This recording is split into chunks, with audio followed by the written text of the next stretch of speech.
Hi, welcome back to the Gapster channel. My name is Gabby. A friend of mine has this Thorens TD165 turntable.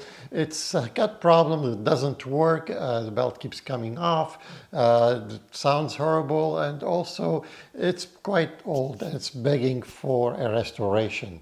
In this video, we're going to show you how we're going to transform this turntable into this turntable.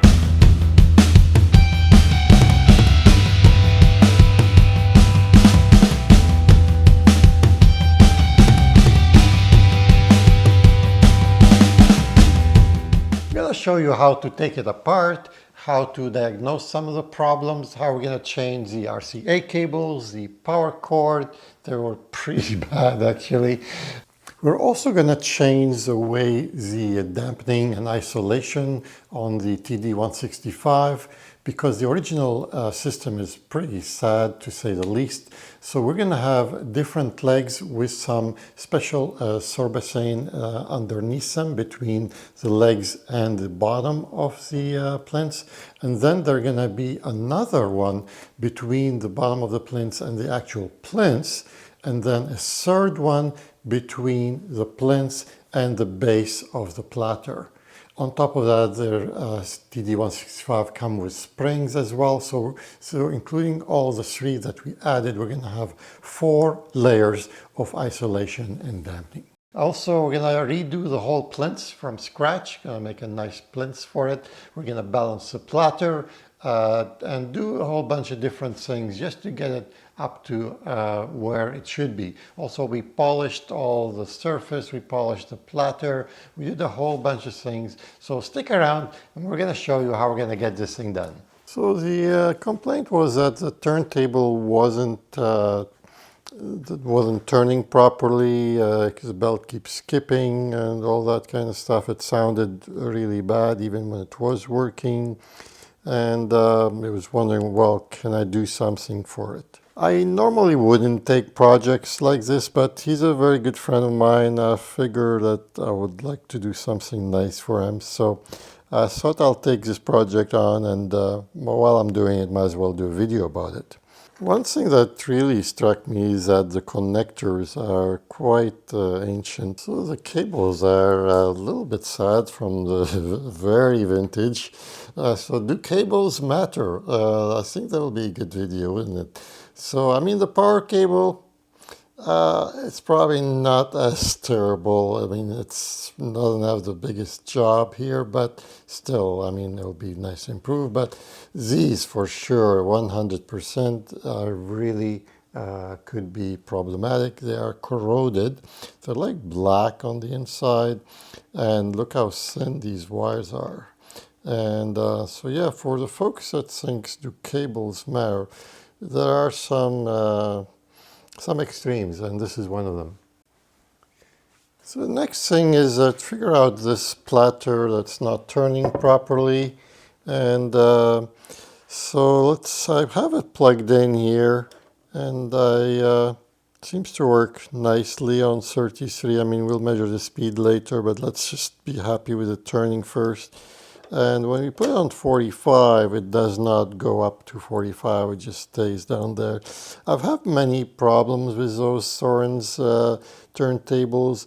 They are extremely finicky to belts. Like you could put a new belt on it and it will not work. And you have to have the proper belt. It has to be either the manufacturer belt straight from Thorens.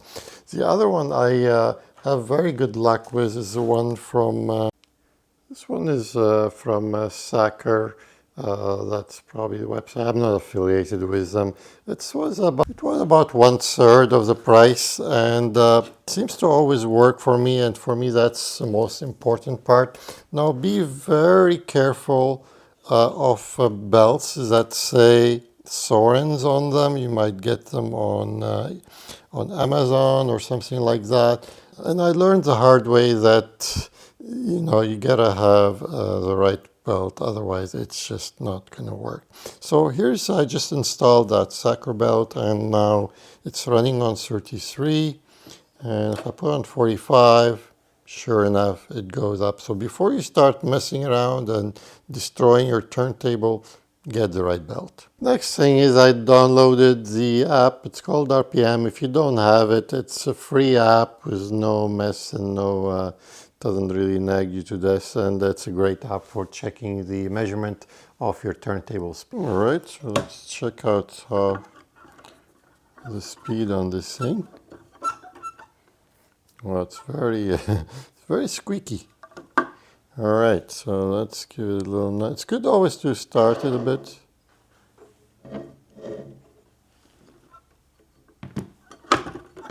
There we go. It's good to always start.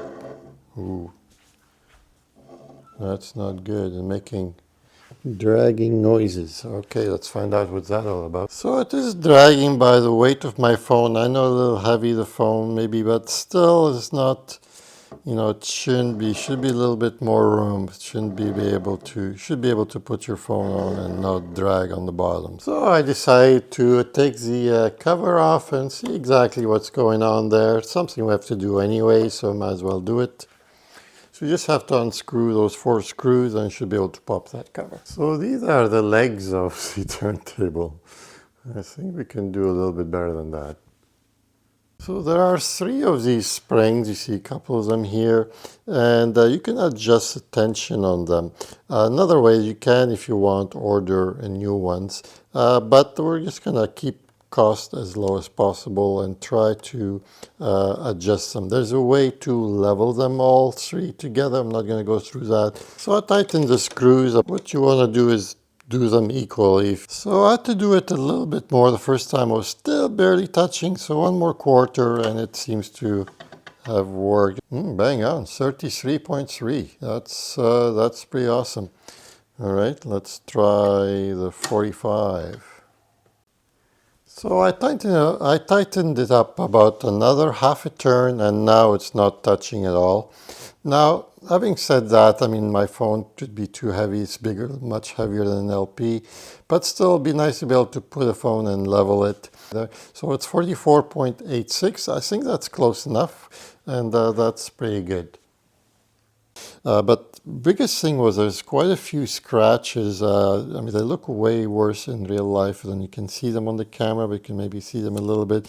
I was wondering if there's a way first to polish those before I was deciding whether to leave the faceplate or replace it or make my own. The scratches were a bit quite deep, so they were not coming off very easily. So we're gonna go with a little bit something more aggressive. So polishing it seems to work, but it kind of takes away the protective lacquer, I think, that they have on top to expose the actual aluminum, and it makes it a little bit a hard process. And to polish it all, it just takes a lot of time. It's going to take hours, I think, of polishing. So instead, I just want to polish the area that's visible. So with a little pencil, I just started marking the areas where the platter covers, so I don't really need to spend tons of time on those areas. To get the arm out, we have to take it out, but it's attached to the cord, and since we have this lousy RCA cords, I know for sure I'm replacing them, so I decided to just cut them out and cut my losses here, because we're definitely not keeping those really horrible RCA adapters. After cutting the cord out, there's a couple screws to take the cover here, and you can take that out. And then you take 1 more screw, and the whole assembly for the cartridge comes out. And that's the part I needed out, so I'm just going to snip it right here. And right here, because I want to be able to get the arm out, and so now I can just take that piece with me when I pull the arm. You also need to detach the arm lever that goes up and down, otherwise it will not come together with it because it's attached here. So you'll have to, there's a couple screws here to take this part out.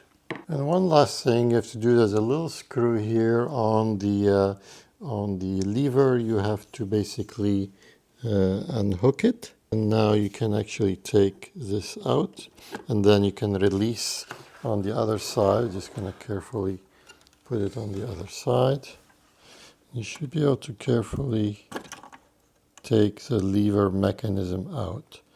And now you can actually take the, now you'll be able to take the tone arm out.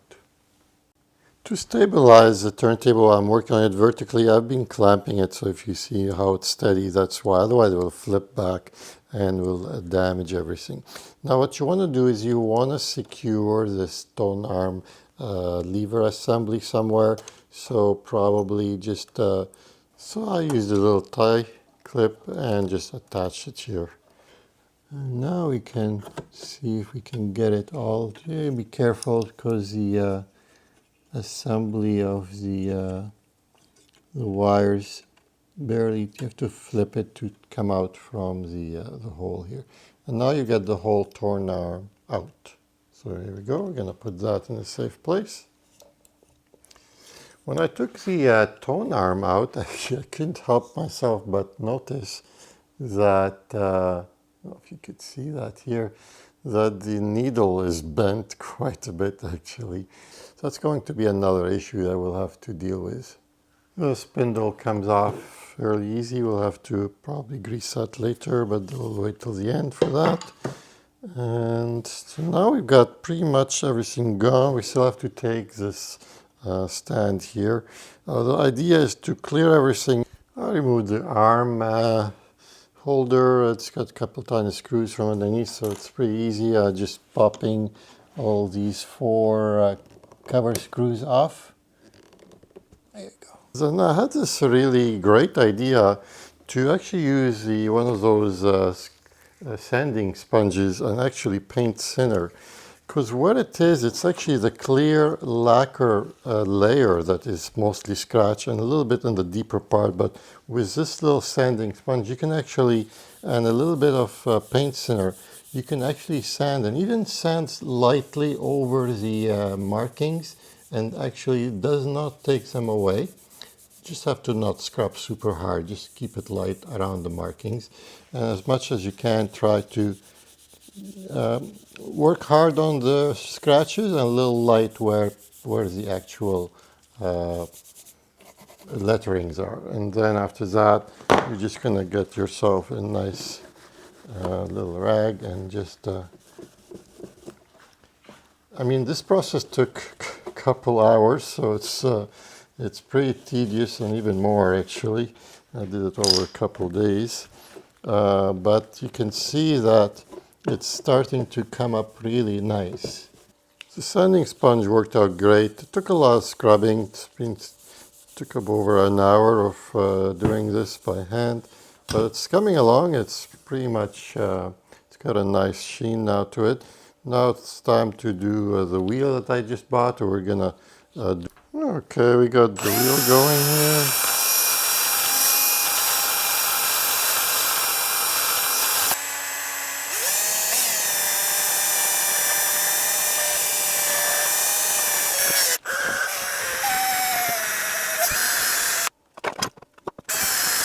1 hour later, it's nice and shiny now. I just need a little bit more finessing, but it's way better than what it used to be. I put some rouge on and scrubbed it again with the screwdriver, and it's got even more shine now, so it's just beautiful.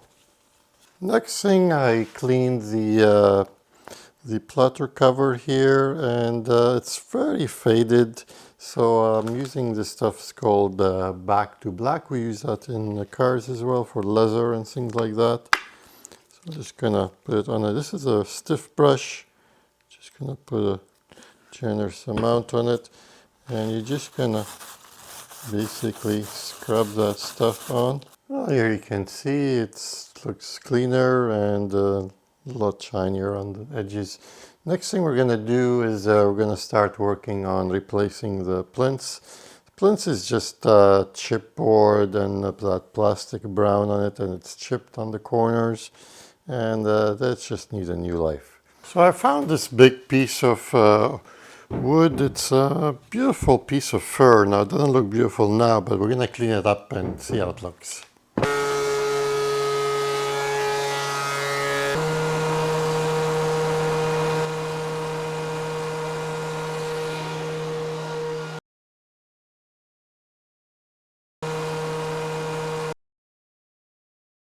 After cutting it and planing it, I'm planing it a few more times.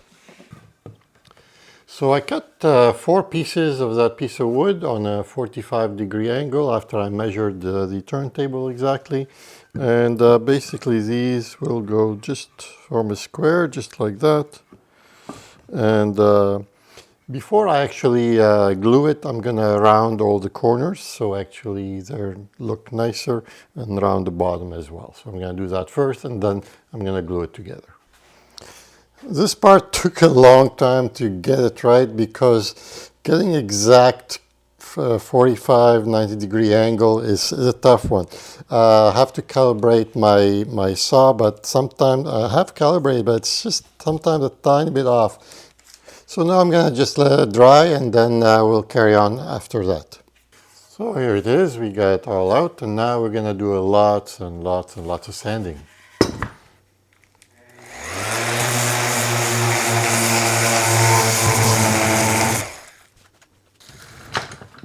So I got it all sanded, took a bit of time, and I got all the corners also rounded. So now it looks, so not to get all this is rounded and the corner is rounded, just a small quarter inch, so it's just to make it look nicer. So the next step is I cut 4 little 45-degree angle blocks. So what we're doing is imitating the previous arrangement where we got corners here where the base sits on. And after that, now they have a bottom that's made with some very flimsy stuff. You know, they used to be used this quite often in the old days. But we're gonna do a little thicker bottom. So I've got myself here a nice piece. We're gonna cut a little piece. It's gonna be thicker. Also, it'll be easier to mount a nicer, actually, footings on it. And it's all gonna have lots of different materials to isolate in between them, so they won't be connected directly. So we're going to change the configuration a little bit and upgrade the turntable to a little much higher level. So I just cut a piece, and that's going to be on the bottom. I will just go inside right here. So everything is simple. There's no grooving. There's nothing to do really. And these little blocks are going to hold the bottom as well as the top. Now, for those of you who want like exact measurements, you can see here my plinth is about 2.5 inches high, and the base unit is probably, I would say, about 1/2 inch. And then the height of those pieces is 1.25 inches. So just to give you a rough idea of, in case you are doing it. But of course, do measure it. And what you want to do is, of course, try your actual turntable on it to just make sure it's actually going to fit all right on top. Oh, hi, Rusty. Do you want to check it out? Look, we're doing a turntable. All right. Oh, like always, my buddy Rusty here like to always check out what's going on. All right, buddy.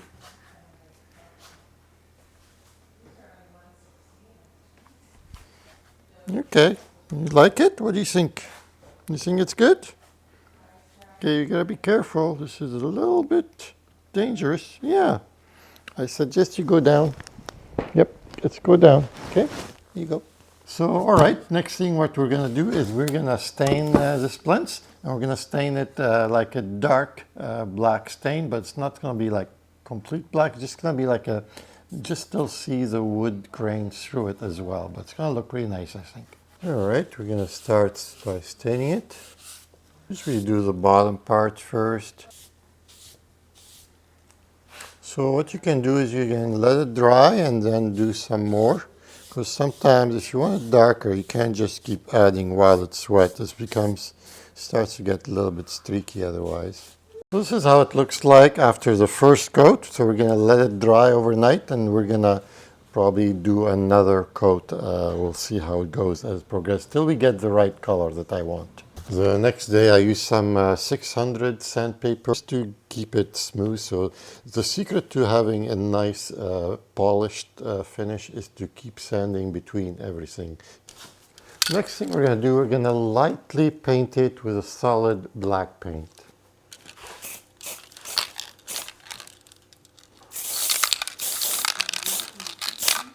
So the sequence was 2 coats of stain, 1 day apart, and then a very light coat of black paint, and then 3 coats of varnish.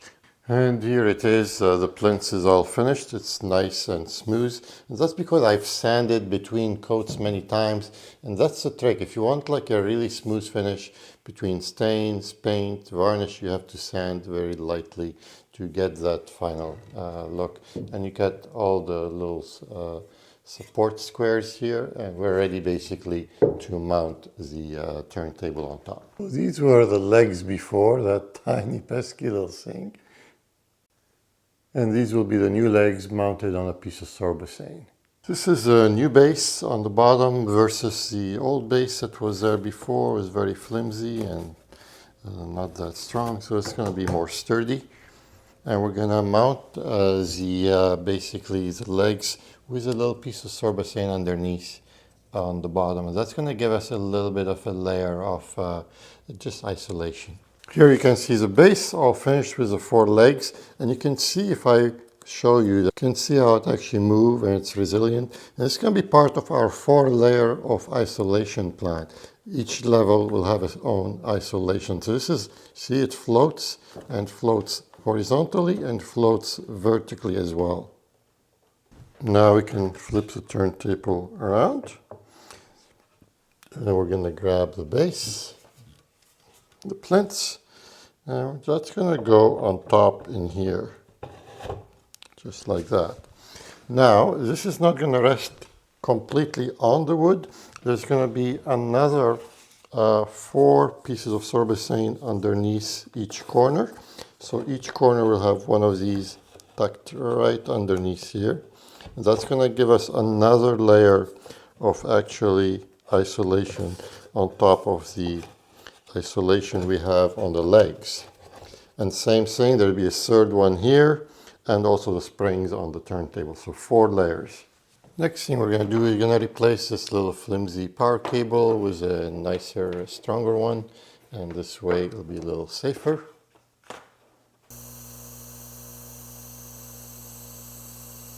Further, the power cord was further secured with a zip tie here.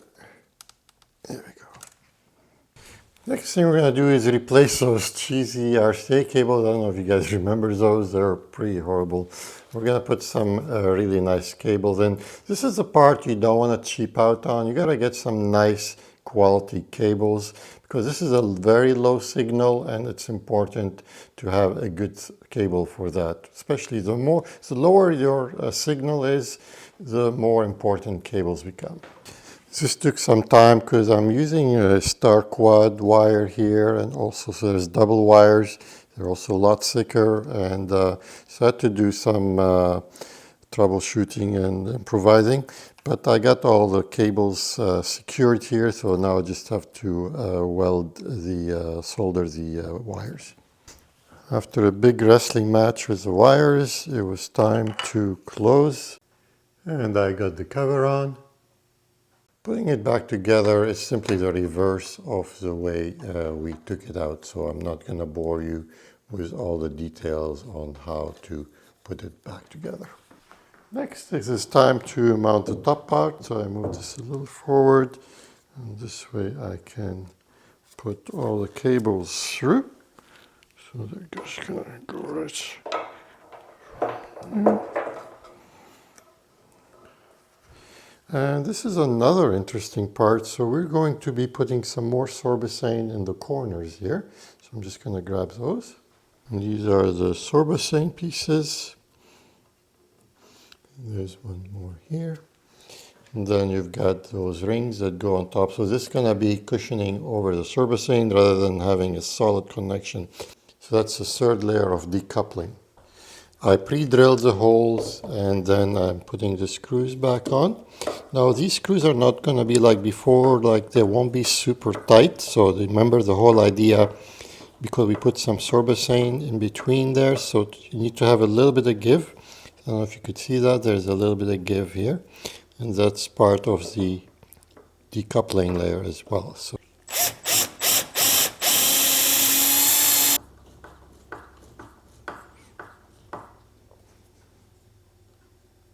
next thing I'm going to do is flip it on its side so we can actually finalize some of those connections. If you want to flip it upside down, which we need to do, you can put a couple of blocks of wood, one on each side. Just making sure I'm not landing on anything critical. There we go. Now we can work on the other side. So what we're going to do here is put those sorbicane pads on the inner part here. Again, part of our decoupling layers, 4 of them. There's one thing actually I'm just realizing that I need a grounding rod. So I took the ground from the main platter and I just put a little green thing label on it, and most vintage players, they have a place where you can put a little wire and tighten a screw, so that's what that's for. Alright, so we get all the padding here for the sorbicane padding. Yeah, I got the cover on top. I decided to move the power cable to the side.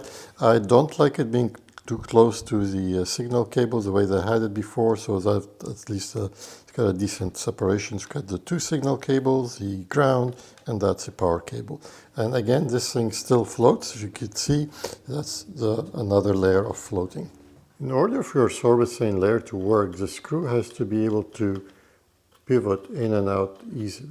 The screw needs to be loose around the hole here, so otherwise it will be jammed, and this will allow the bottom to move. The secret is to pre-drill everything.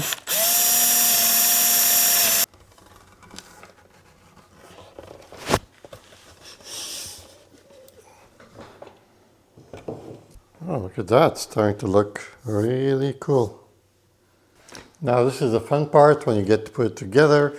I got the part of the platter. I put some lubricant on it here, not much, you just need a tiny bit. And you should see how it just goes just like that. That's a good sign. Just goes in here.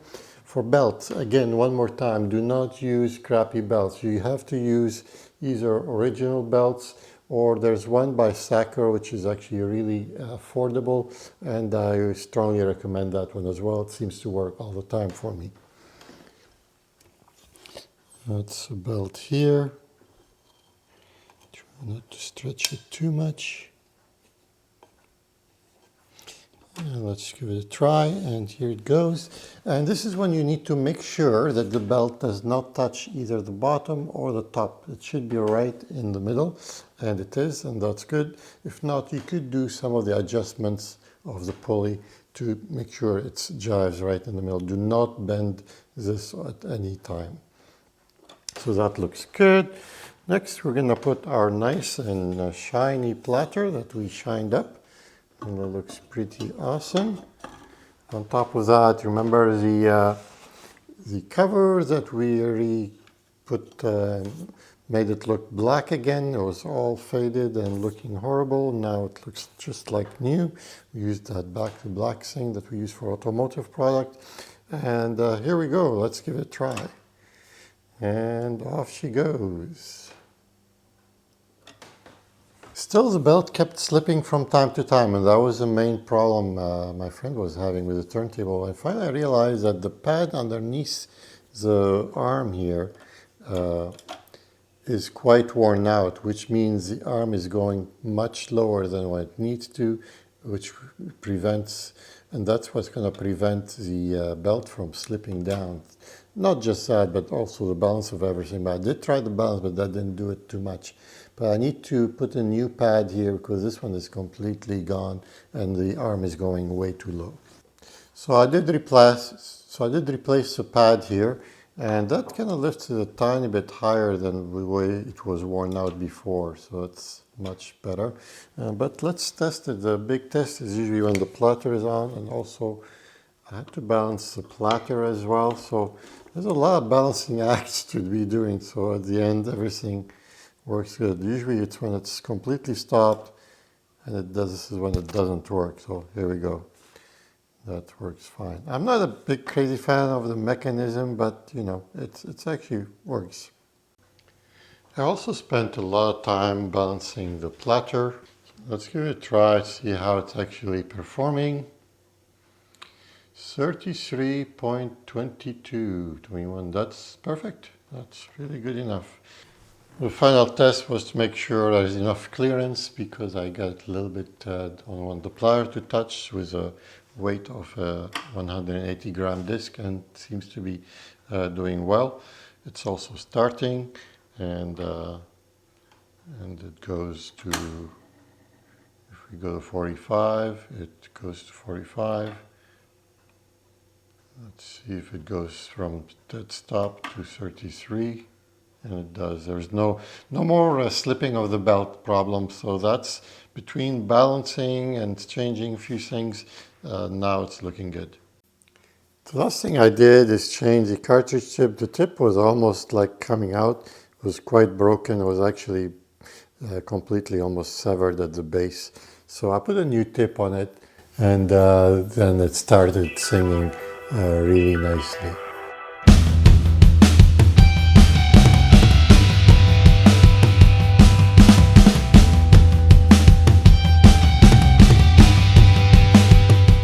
In this corner here, I'm going to put a link to a video about 5 tips to reduce vibrations for your turntable. I'm going to put in this corner 10 different songs you can listen to on your stereo. These are high quality songs. There'll be speaker in the middle if you'd like to subscribe. My Patreon is in the link of the description if you'd like to support the channel. Take care, and I hope to see you again.